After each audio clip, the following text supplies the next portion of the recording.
Good evening guys అందరికీ. ఈరోజు ఏముంది, మార్నింగ్ ఎర్లీగా అంటే నేను లేచిందే 8:30, 9 అయింది దగ్గర. లేచాము, మొత్తం కాలకృత్యాలన్నీ చేసేసి మనం చేసిన పనులన్నీ ఏముంటాయి, పొద్దున లేవగానే ఒక 10 నిమిషాలు వీడియో చూస్తూ కూర్చున్న తర్వాత ఏమవుతుంది, నెక్స్ట్ బ్రష్ చేసి స్నానం చేసి టిఫిన్ తినేసి మళ్ళీ పడుకున్నాం. మళ్ళీ మధ్యాహ్నం లేచాం.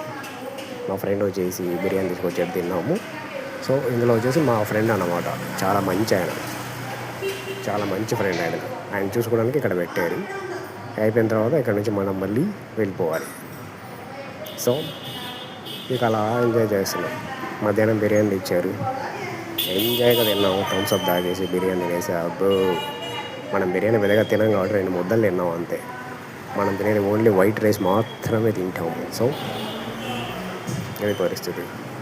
ఏమంటే చపాతీలు, రొట్టెలు అయితే తింటాంలే, బిర్యానీ లాంటివి తినడం అన్నమాట. ప్రస్తుతానికైతే హాస్పిటల్లో ఉన్నాను కాబట్టి ఇది పరిస్థితి. చుట్టుపక్కల మంచి కలరింగ్ అయితే ఉంది అబ్బా. సో ఏం చేయాలి, సో అనుకున్నా. థ్యాంక్ యూ అందరికీ.